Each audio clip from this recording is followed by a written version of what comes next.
Hey guys, Jester here.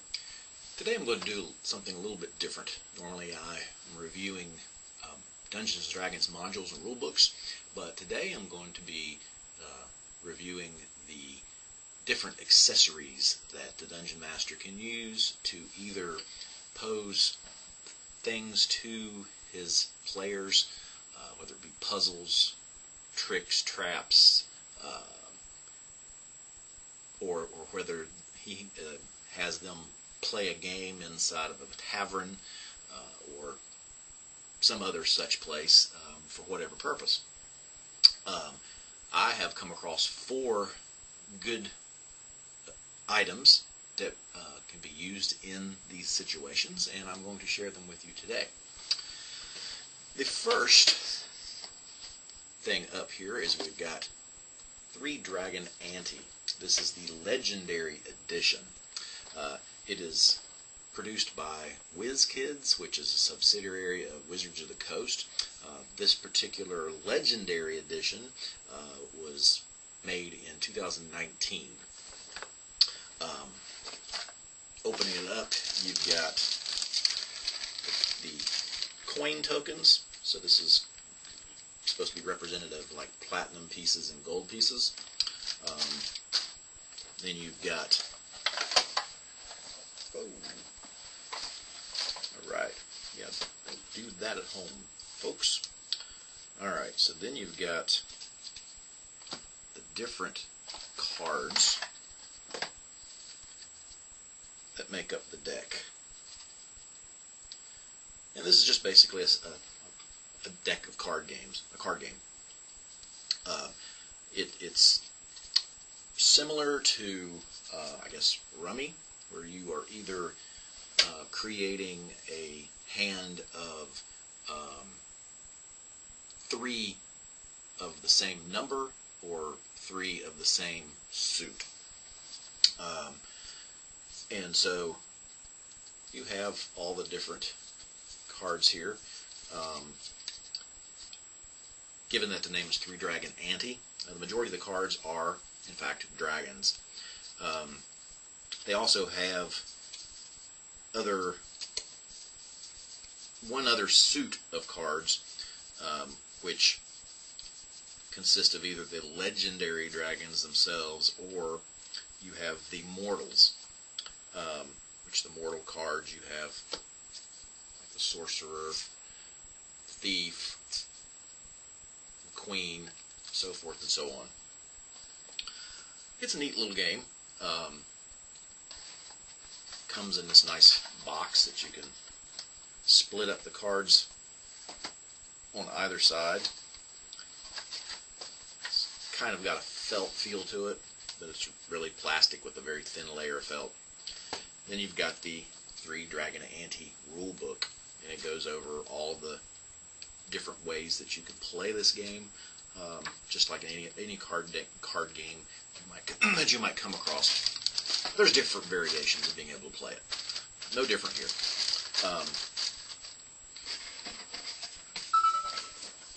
So, neat game if your players just want to play a card game in a tavern, or while they're bored, resting in the middle of a campaign or whatever.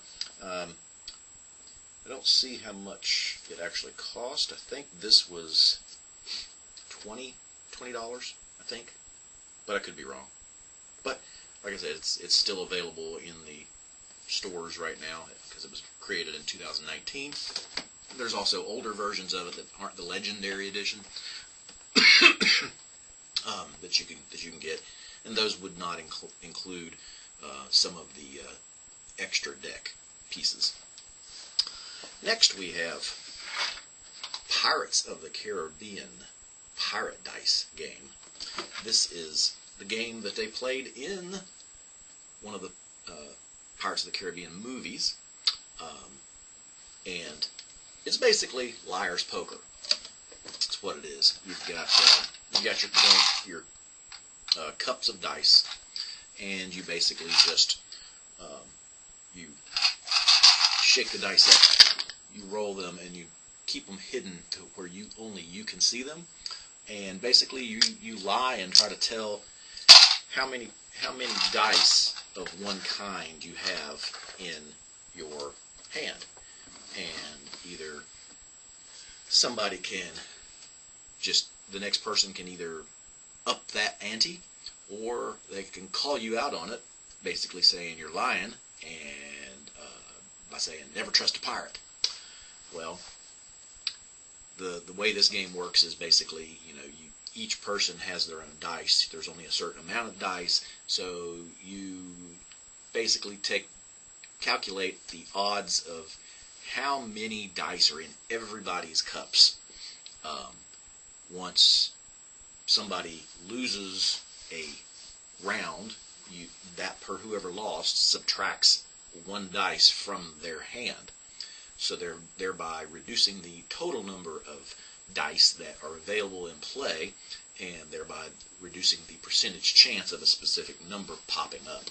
So it can get quite funny when you get to some of the higher rounds of how many dice somebody's saying's out there. Anyway, very fun game. Another game that you could play either in a tavern or in the midst of a campaign when things are slowing down. So those are the two things that I've got for the players themselves to be playing. The next two things are for the dungeon master to present to the players. You could have some situations whereas maybe there is a druid versus druid battle to try to the lower level druid to unseat the higher level druid and take over his position. And sometimes this is done in combat, but more often than not in the druid circles, they have some kind of non-violent contests. These can get quite creative, from being able to capture the most butterflies in a given period of time, or they could be something as a chess game, or something like what is designed in this game. This is called Medieval Puzzles and Enigmas. This was made in 2012.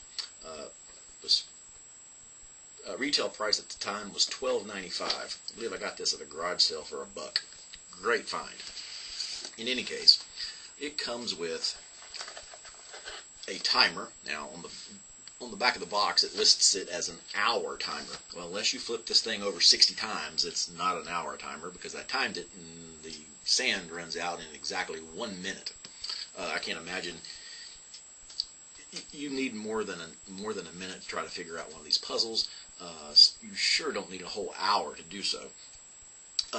But it gives you, let's see how many, 6 categories to choose from. So we've got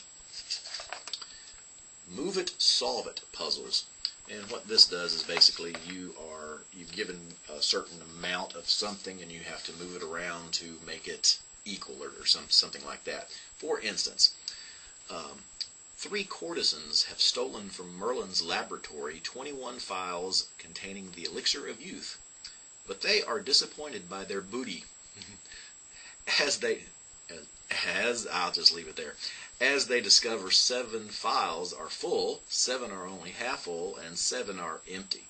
How can they arrange it so that each courtesan has an equal share in the secret of eternal life by receiving an equal number of phials, an equal amount of the elixir of youth? Note, the courtesans cannot open the phials to verify the contents. So basically, you can't pour some in out of one phial and into another. You just have to give each one an equal number, or divide up all 21 phials between 3 courtesans to where they each have 7 phials, but they all also have to have an equal amount of the elixir. So that is one of the puzzles in the Move It, Solve It category. All right. Then you've got the pictograms category. And the pictograms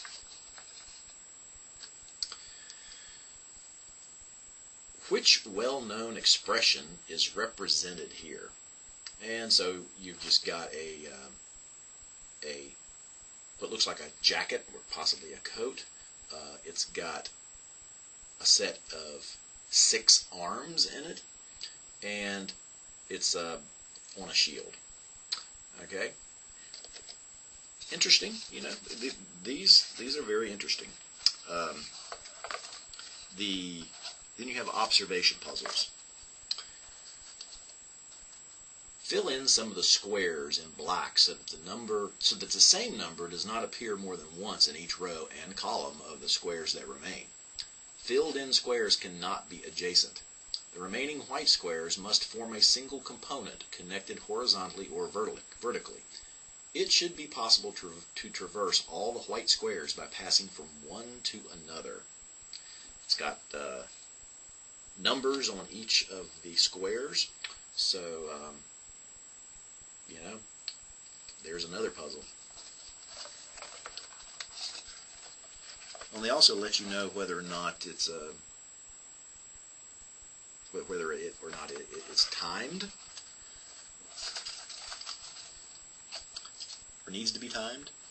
Then you've got riddles and enigmas. If you discover me, I will appear. You may keep me or share me, but if you share me, then I disappear. What am I? And it gives you a little picture there to just, you know, kind of look and see if maybe you can figure it out visually. Then you've got logic puzzles. At the Fair of Provence, there is a booth offering customers a round of knife throwing. If a player succeeds in hitting the target, he wins another 2 rounds. Angus decides to try his luck, knowing that he was given 5 knives at the beginning of the game and that he has thrown 17 knives in total. How many times has Angus hit the target? Okay. And then finally, you've got the number puzzles. Sir Gawain has covered 15,951 miles in the service of King Arthur.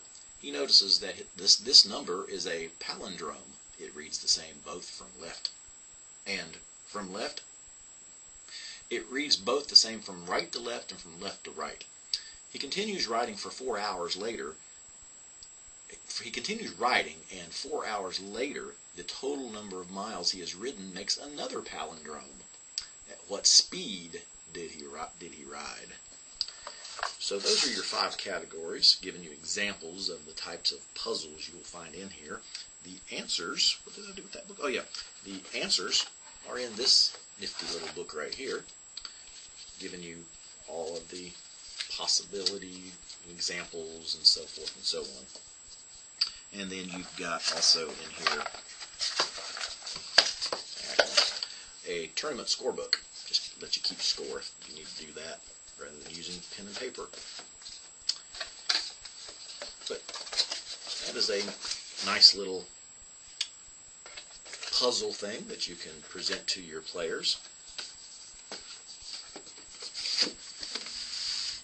And I saved my personal favorite for last. Now, in Dungeons & Dragons, there is a set of cards that most every player fears, and every dungeon master absolutely loves. And that, my friends, is the deck of many things. Yes, you heard me. The deck of many things. This is an actual deck that was created. It was created by Tobias Vasari, and you can contact him at www.vyseri.com to pick up this beauty yourself. It has the wonderful layout here of the backing, and each gives you the same list that you find in the Dungeon Master's Guide of the deck of many things from the magic section. Lists the different cards and what their powers are, and then you have all of the cards. Yes, no longer do you have to deal out a standard deck of playing cards and cross-reference what each one is. This one actually gives it to you in beautiful artwork and something that will make the game more realistic to your players. Love, love, love this. So, there you have it, guys. These are my 4 items that I actually possess that come in quite handy at times throughout a campaign. So, I hope you enjoyed this special edition of Storytime with Jester. And until next time, and as always, see you soon.